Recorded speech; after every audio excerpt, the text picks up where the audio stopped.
ইন্নাস সালাতা তানহা আনিল ফাহশাই ওয়াল মুনকার। রব জানাইয়া দেই, আমি আল্লাহ তোমাদেরকে যেই নামাজের বিধান করেছি, যেই নামাজের হুকুম করেছি, যদি কোনো বান্দা ভালোভাবে ওই নামাজ আদায় করে, সুন্দরভাবে যদি ওই নামাজগুলো আদায় করে, আল্লাহ বলেন ওই নামাজ তাকে সমস্ত ধরনের পাপাচার এবং অশ্লীল কাজ থেকে বিরত রাখবে। এক নাম্বার প্রেসক্রিপশন, ঔষধ আল্লাহ কি দিল গুনাহ থেকে বাঁচার জন্য? কি দিয়েছে? নামাজ। আওয়াজ দিয়ে বলেন কি? নামাজ। এবার যদি আপনি নিজেকে প্রশ্ন করেন, হুজুর আমি তো দেখি এই ঔষধ সেবন করার পরে আল্লাহ যে বলল যদি যেই বান্দা নামাজ পড়বে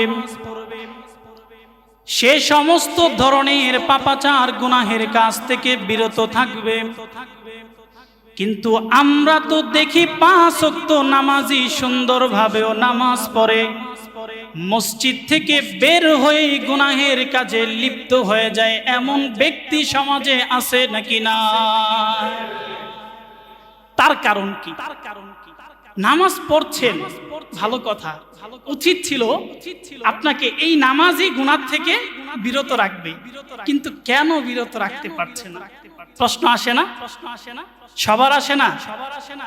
সবার মনে আসা উচিত।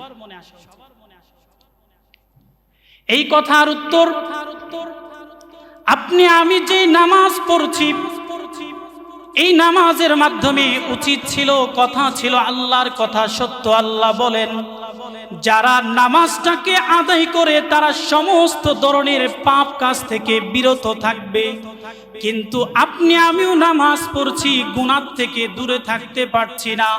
আপনাকে আল্লাহ নামাজ পড়াইতেছে, মিথ্যা কথা থেকে দূরে থাকতে পারছেন না। আপনিও নামাজ পড়ছেন কিন্তু দৈনন্দিন সুদের টাকা গণার থেকে বিরত থাকতে পারছেন না। আপনিও নামাজ পড়তেছেন কিন্তু আপনি আরেকজনের নামে দোষ ত্রুটি গীবত থেকে আপনি দূরে থাকতে পারছেন না। আপনিও নামাজ পড়তেছেন, বিবিকে পর্দায় রাখতে পারছেন না। আপনি নামাজ পড়তেছেন, সন্তান আপনার কথা শুনতে চাচ্ছে না। আপনি নামাজ পড়তেছেন, সমস্ত ধরনের পাপ কাজের মধ্যে লিপ্ত আছেন। এর মানে বুঝে নিবেন আপনার নামাজটা আল্লাহর হুকুম নবীর তরিকার মধ্যে, নবীর তরিকা অনুযায়ী আপনার আমার নামাজটা হচ্ছে না। ঠিক কি না? যদি নবীর তরিকা অনুযায়ী আপনার নামাজ হইতো, আল্লাহর হুকুম যেইভাবে আল্লাহ আপনাকে আমাকে হুকুম করেছে ওইভাবে যদি নামাজটা আপনি আমি পড়তে পারতাম, খোদার কসম করে বলি, খোদার কসম, দুনিয়ার সমস্ত পুস্তিকার কথা মিথ্যা হতে পারে, দুনিয়ার সব বইয়ের পড়া মিথ্যা হতে পারে, কারণ এগুলো মানুষের কথা, এগুলোর মানুষের মেধার মধ্যে যা কিছু আছে ওইগুলো কলম কম্পিউটারের মাধ্যমে বইয়ের মধ্যে লিপিবদ্ধ করা হয়। কিন্তু রব আপনাকে আমাকে যেই কোরআন দান করেছে, যেই কোরআন আপনার আমার জন্য সংবিধান হিসাবে দিয়েছেন, খোদার কসম, দুনিয়ার সৃষ্টি লগ্ন থেকে কিয়ামতের আগ পর্যন্ত এর একটা আয়াত ভুল ধরা তো দূরের কথা, একটা শব্দ ভুল ধরা তো দূরের কথা, এই কোরআনের মধ্যে আল্লাহ যেই জায়গায় একটা নোক্তা দিয়েছে ওই নোক্তাটা সরানোর ক্ষমতাও দুনিয়ার কারো নাই। আওয়াজ করে বলেন না সুবহানাল্লাহ। আল্লাহ বলে এই কোরআন কেমন কোরআন আমি নাজিল করেছি, তোমরা মিথ্যা ভাবিও না, এই কোরআনকে তোমরা কখনোই মিথ্যা ভাবিও না। রব বলে লা রাইবা ফি, আমি আল্লাহ এর মধ্যে কোনো সন্দেহ সংশয় রাখি নাই। বলেন সুবহানাল্লাহ। ওই কোরআনের মধ্যেই কিন্তু আল্লাহ তাআলা সূরা মায়েদার মধ্যে বলেন ইন্নাস সালাতা তানহা আনিল ফাহশাই ওয়াল মুনকার। বান্দা যদি সুন্দরভাবে নামাজ পড়ে, ভালোভাবে যদি নামাজ পড়তে পারে তাহলে নিশ্চয়ই এই নামাজ তাকে গুনার কাজ থেকে বিরত রাখবে। এক সাহাবীর ঘটনা, আল্লাহর রাসূলের কাছে গিয়ে বলে, ও পয়গম্বর, আমি তো দৈনন্দিন নামাজ পড়ছি কিন্তু গুনার কাজ ছাড়তে পারছি না। এমন ব্যক্তি সমাজে আছে যারা প্রতিনিয়ত মসজিদের সাথে সম্পৃক্ত, কিন্তু গুনাহ থেকে দূরে থাকা তার দ্বারা সম্ভব হচ্ছে না। এমন আছে না নাই? একটু আওয়াজ দিয়ে বলেন, আছে না নাই? আল্লাহর নবী সাহাবীকে বলে, সাহাবী ভালো করে শোনো, যদি তোমার নামাজ আমার রবের দরবারে কবুল হইতো তাহলে অবশ্যই অবশ্যই তুমি গুনাহ থেকে বিরত থাকতে পারতা। এর মানে তোমার নামাজটা যেইভাবে হওয়া উচিত ছিল ওইভাবে হয় নাই। গুনার কাজ ছেড়ে দাও, গুনাহ থেকে নিজেকে বাঁচাও, রবের দিকে ভালোভাবে ফিরে আসো, রবের স্মরণ ভিতরে রাখো। রবের স্মরণ নিয়ে নিয়ে যদি নামাজ পড়তে পারো তাহলে এই নামাজ তোমাকে পাপ কাজ থেকে বিরত রাখবে। এবার আমি যদি আপনাদেরকে বুঝাইতে চাই, একটু ভালোভাবে বোঝার চেষ্টা করেন। অনেক মুসল্লি মসজিদের মধ্যে আসে, আসার পর উজু করে মসজিদের মধ্যে বসে থাকে, যদি একটু সময় হয় তাহলে পরস্পর গল্প করে, দুনিয়াবি কথার মধ্যে লিপ্ত হয়ে যায়। কিন্তু হাদিসের মধ্যে আসছে, যেই বান্দা মসজিদে নামাজ আদায় করার জন্য ঘর থেকে বের হইল, ঘর থেকে বের হওয়ার পর প্রত্যেকটা কদম সামনের দিকে বাড়ায়, আর প্রতিটা কদমের বিনিময়ে রব তার আমল নামায় একটা করে নেকি লিখে দেয়। যেই নামাজ আপনাকে পাপ কাজ থেকে বিরত রাখবে, ওই নামাজের কত দাম, ওই নামাজটা কত দামি দেখেন। বলা হয় নাই ফ্যাক্টরিতে চাকরির জন্য যাবেন আর প্রতিটা কদম দিবেন একটা করে নেকি আপনার আমল নামায় লেখা হবে। হাদিসে এই কথাও আসে নাই চায়ের দোকানে গিয়ে আড্ডা দিবেন আর প্রতিটা কদমে একটা করে নেকি লেখা হবে। আল্লাহর নবী বলেন, যারা নামাজের উদ্দেশ্যে ঘর থেকে বের হয় আল্লাহ তাআলা তাদের প্রত্যেকটা কদমের বিনিময়ে একটা করে নেকি তার আমল নামায় দিয়ে দেয়। শুধু তাই নয়, প্রতিটা কদমের বিনিময়ে আল্লাহ ওই বান্দার জীবনে যত গুনাহ করেছে প্রত্যেকটা কদমের বিনিময়ে আল্লাহ একটা করে গুনাহ মোচন করে দেয়। কত দামি কাজ নামাজ। আসতেছেন একটা করে নেকি হচ্ছে, একটা করে গুনাহ মাফ হচ্ছে, এই ঘোষণা কারণে একজনের আওয়াজ দিয়ে বলেন তার নামটা কি? আর একটু মহব্বতের সাথে বলেন তার নাম কি ভাই? আল্লাহ। আল্লাহ কতটা দয়াবান আপনার জন্য। নিয়ে যাচ্ছি সামনের দিকে, আসেন আস্তে আস্তে একটু বুঝিয়ে। সাহাবায়ে কেরামকে আল্লাহর নবী শুধু এতটুকু ফাজাইল বর্ণনা করে ক্ষান্ত হন নাই।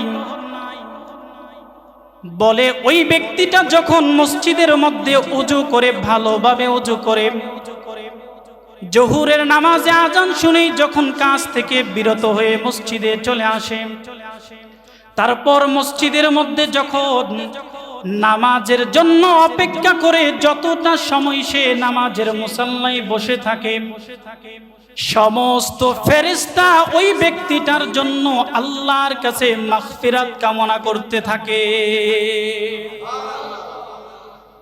সমস্ত ফেরেশতা আপনার জন্য আল্লাহর কাছে ক্ষমা চাই যে ওরে ক্ষমা করে দাও, ওরে ক্ষমা করে দাও। কিন্তু আপনি বুঝেন না কেন আসছেন। আসছি আল্লাহু আকবার বলে দাঁড়ায় গেলাম, দাঁড়ায় নামাজ শুরু করে দিলাম, ইমাম সাহেব যা করার করলো, পিছনে খাড়ায় থাকলাম। এমনটাই আমাদের মন মানসিকতা। কিন্তু উচিত হওয়া ছিল এমন, ইমাম যখন আল্লাহু আকবার বলে নামাজের মধ্যে দাঁড়ায়, আপনার আমার অন্তর, আপনার আমার কলবটা রবের দিকে ফিরে যাবে, রবের স্মরণে যাবে যে আমি দুনিয়ার কোন নেতার সামনে দাঁড়াই নাই, দুনিয়ার এমপি মন্ত্রীর সামনে আমি দাঁড়াই নাই, দুনিয়ার চেয়ারম্যান মেম্বারের সামনে আমি দাঁড়াই নাই, দাঁড়িয়েছি একজনের সামনে, আওয়াজ দিয়ে বলেন তার নাম। বান্দা যখন অন্তরের মধ্যে এই চিন্তা করবে যে আমার রব আমাকে দেখতেছে, রবের সামনে দাঁড়িয়েছি, কি বলে দাঁড়াইলাম, আল্লাহু আকবার বলেছি, আর অর্থ হচ্ছে সবচাইতে বড় একজন আপনি সাক্ষী দিচ্ছেন, আওয়াজ দিয়া বলেন তিনি কে। কিন্তু আপনি বুঝেন না, এই যে আল্লাহু আকবার বললেন, কেন বললেন আপনি বুঝেন না। ধারাবাহিকভাবে নামাজ পড়তেছেন, সূরাতুল ফাতিহার মধ্যে ইমাম সাহেব তেলাওয়াত করে আর আপনার জন্য প্রথম আল্লাহর প্রশংসা করে, আল্লাহর বরত্ব প্রকাশ করে, তারপর আল্লাহর কাছে নিজের মাথাটা নিচু করে দিয়ে আল্লাহর কাছে চাই। কিন্তু ইমাম কি পড়তেছে এতটুকু অনুশোচনাও আপনার আমার মধ্যে জাগে না, কারণ আপনি আমি এত বড় হতভাগা, সূরা ফাতিহার অর্থটাও আপনার আমার জানা না। কিভাবে নামাজের মধ্যে মজা পাইবেন, আর নামাজ আপনাকে গুনাহ থেকে বিরত রাখবে। এই যে নামাজ কত দামি, এটাই বুঝাইতে চাচ্ছি। আর কিভাবে কোন ভাবে নামাজটা পড়লে এই নামাজ আপনাকে গুনাহ থেকে বিরত রাখবে, এটাই বুঝাতে চাচ্ছি। ইমাম যখন সূরা ফাতিহা পড়ে,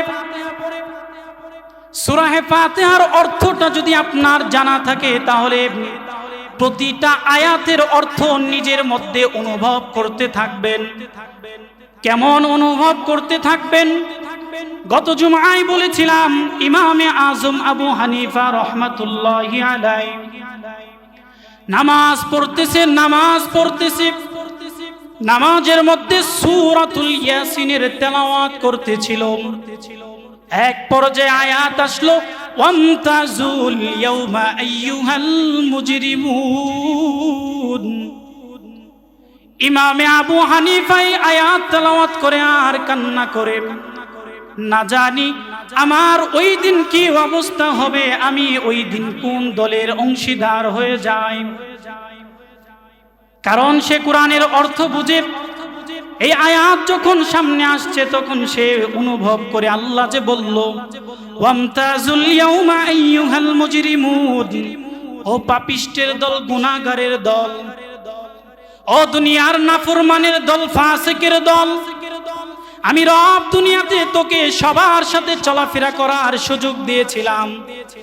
সুদখোরের কাছে কখনো যাইতে আমি তোরে বাধা দেই নাই, ঘুষখোরের সাথে যাইতেও আমি তোরে বাধা দেই নাই, সুদের টাকায় যে ইনকাম করে তার টাকার চা খাইতে আমি তোরে বাধা দেই নাই। এক জায়গায় সবাই বসে একজনের গীবত করতেছে, এলাকার একজন ভালো মানুষের গীবত করে ওই মজলিসে যাওয়ার জন্য আমি তোরে বাধা দেই নাই। আলেম ওলামার বিরোধিতা করে সমাজে এমন ব্যক্তি আছে নাকি না, একটু আওয়াজ দিয়া বলবেন, আর একটু আওয়াজ দিয়ে শুনতে চাই, আছে না নাই? আল্লাহ বলে, যারা নবীর ওয়ারিসদেরকে নিয়েও সমালোচনা করে, আমি রব ওই মজলিসে যাওয়ার জন্য তোমাকে বাধা দেই নাই, দুনিয়াতে উন্মুক্ত করে দিয়েছি। যার সাথে ইচ্ছা তার সাথে চলতে পারো, যেই বন্ধুকে পছন্দ হয় সেই বন্ধুর সাথে চলতে পারো, চাইলে টাকাওয়ালা বন্ধুর পাশে যাইতে পারো, চাইলে গরিব বন্ধুর সাথে চলতে পারো, চাইলে নামাজি ব্যক্তির সাথে তুমি চলতে পারো, চাইলে বেনামাজির সাথেও চলতে পারো। না, দিন আপনার আমার জন্য অপেক্ষা করছে। এমন একটা দিন আপনার আমার সামনে আসতেছে, যেই দিন চাইলেই বন্ধু বন্ধুর সাথে থাকতে পারবে না, যেই দিন চাইলেই আপনি আপনার পরিবারের সাথে থাকতে পারবেন না। এমন দিন আছে না নাই? জানেন সবাই? জানেন? সবই জানেন আপনারা। আপনাদের বয়ান করার দরকার হয় না।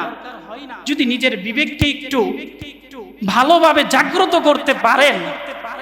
আমি জানি না, নবী তো চলে গিয়েছে, নবী কি আর আসবে আমাদের মাঝে? সাহাবায়ে কেরাম চলে গিয়েছে, তাবেঈন তারাও চলে গেল। এভাবে ধারাবাহিকতায় সবাই দুনিয়ার থেকে আস্তে আস্তে বিদায় নিতেছে। আপনি আমি তো এমন না যে দুনিয়ার শেষ পর্যন্ত থাকবো। 1 বছর হয়েছে আপনাদের এই মহল্লায় এসেছি। গত রাতেও চিন্তা করতেছিলাম, এই 1 বছরে আমার এই চোখের সামনেই কত মানুষকে মাটি চাপা দিয়ে রাখলাম, কত মানুষ, একটু ভাবা দরকার কি করতেছেন। আসলে বয়ানের মাধ্যমে কানকে সন্তুষ্ট করা না ভাই, কিছু কথা শুনে দিলটা নরম করে রবের সামনে দাঁড়ান, নিজেকে উপস্থিত করেন। সামান্য দুনিয়ার জমিনের মধ্যে চুরি করার কারণে, ডাকাতি করার কারণে, সমাজে অন্যায় কাজ করার কারণে জেলখানার মধ্যে কাঠগড়ায় দাঁড়াইতে হয় কি হয় না? একটু আওয়াজ দিয়ে বলেন, জেলখানার মধ্যে কাঠগড়ায় দাঁড়াইতে হয় কি হয় না? ওই জায়গায় পুলিশ থাকে, ওই জায়গায় সিনিয়র সবাই থাকে, থাকার কারণে অন্তরটা কেমন জানি লাফাইতে শুরু করে দেয়। যেই কথা সাহস করে বলার কথা ছিল ওই কথাটা বলতেও জবানে হিমরি খাওয়া লাগে, জবানের মধ্যে বারবার আটকে ধরতে শুরু করে দেয়। সামান্য দুনিয়ার মানুষকে ভয় করে যদি তোমার এমন অবস্থা হয়, এমন একটা দিন তো তোমার আমার জন্য অপেক্ষা করতেছে।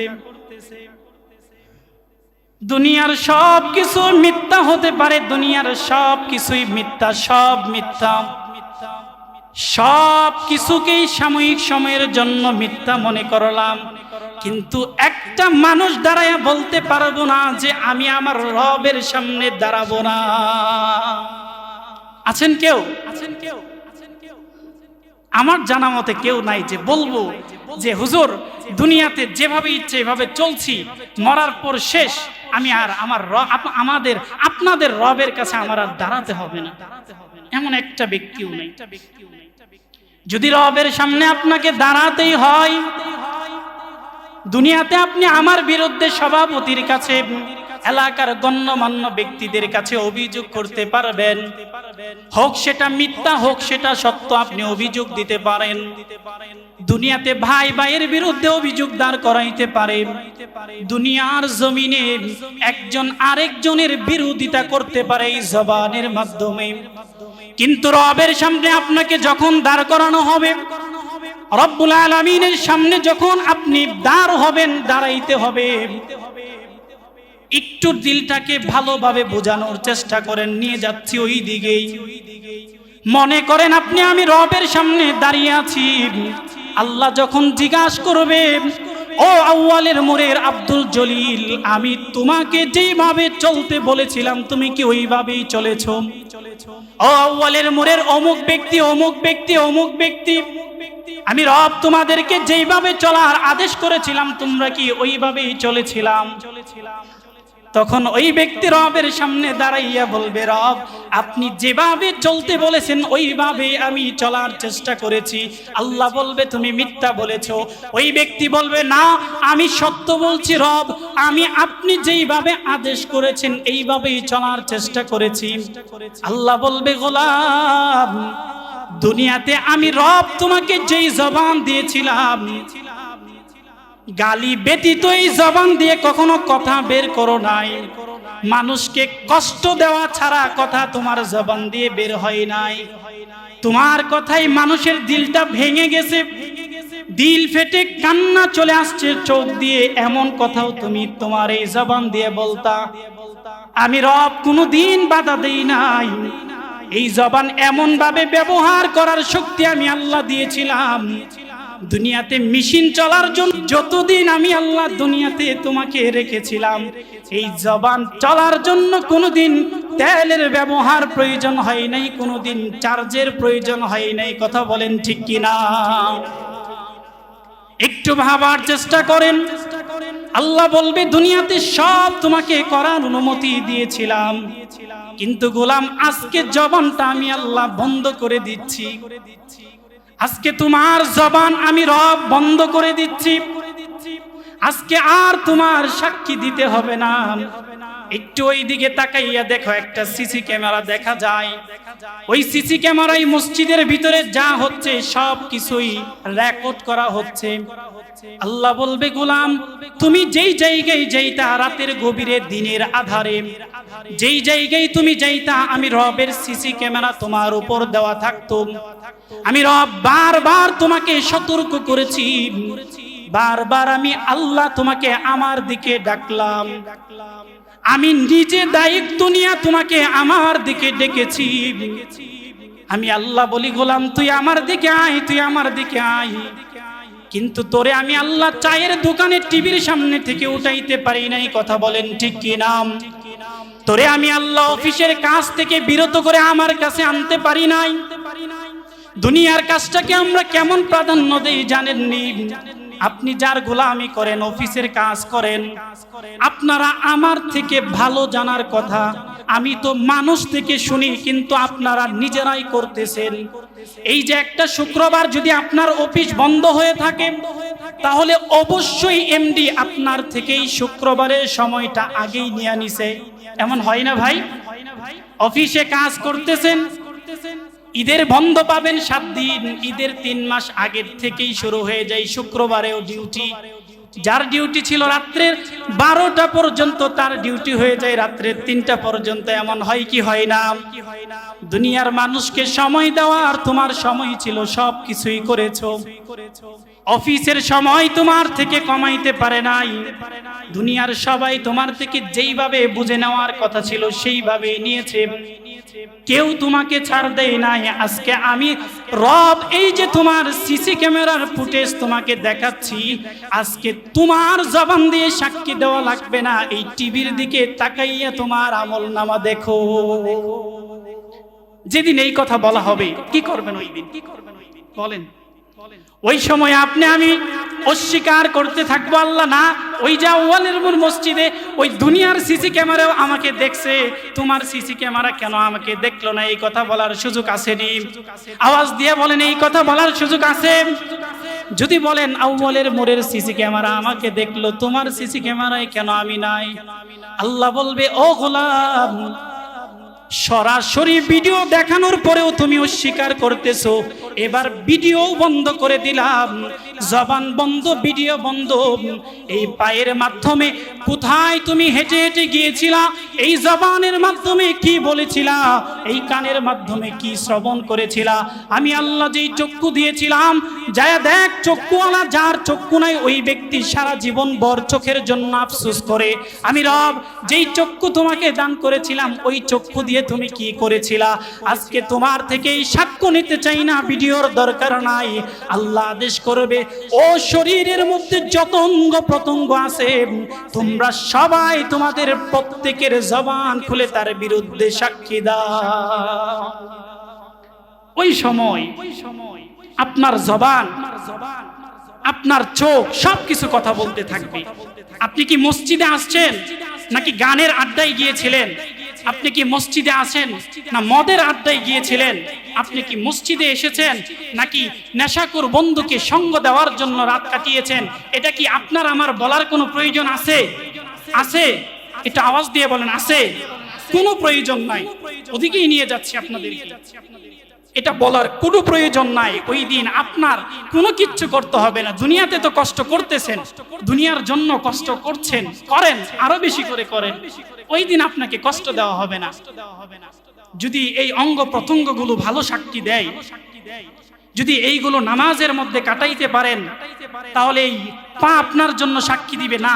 আপনার সামনে এই পা দাঁড়িয়ে ছিল, এই দিল আপনার জন্য সাক্ষী দিবে। রব এই দিল তো আপনার জাহান্নামের ভয়ে, আগুনের ভয়ে এই দিল কান্না করেছে, চোখ দিয়ে পানি টপ টপ করে পড়েছে।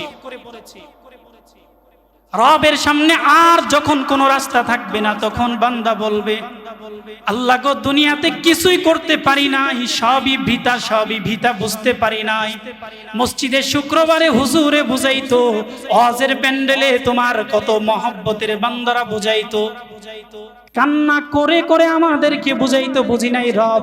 এবার একটা রিকোয়েস্ট আপনার কাছে রাখতে চাই, একটা আবদার রাখতে চাই, আল্লাহ গো আরেকটা বার দুনিয়াতে পাঠান, দুনিয়ার জমিনে গিয়ে একটা সেজদা দিব, কিয়ামত হওয়ার আগ পর্যন্ত আর ওই সেজদা থেকে মাথা উঠাবো না।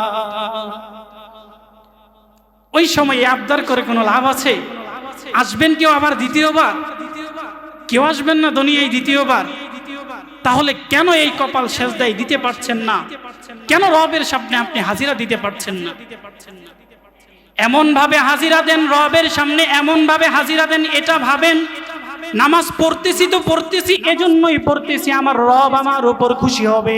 আর আমি যদি নামাজ পড়ি, আমার রব আমার কাছে আমার যেই কাজে খুশি হচ্ছে, আমি নামাজ থেকে বের হয়ে আজকের থেকে আলাদা করলাম, রব আমার প্রতি রাগান্বিত হয়, আমার প্রতি নারাজ হয়, এমন কাজ আর আমি করব না। এই ইচ্ছা শক্তি অন্তরে তৈরি করেন। যেই কাজ করলে রব খুশি হয়, নামাজ পড়ছেন, এত দামি এক জিনিস, এই কথা আপনি চিন্তা করেন। আমি নামাজ পড়ছি, তাহলে আমি এমন কোনো কাজ বাহিরে গিয়ে করব না যেই কাজে আমার রব একটু আগে আমার উপর খুশি হয়ে এখন আবার আমার উপর নারাজ হয়ে গিয়েছে।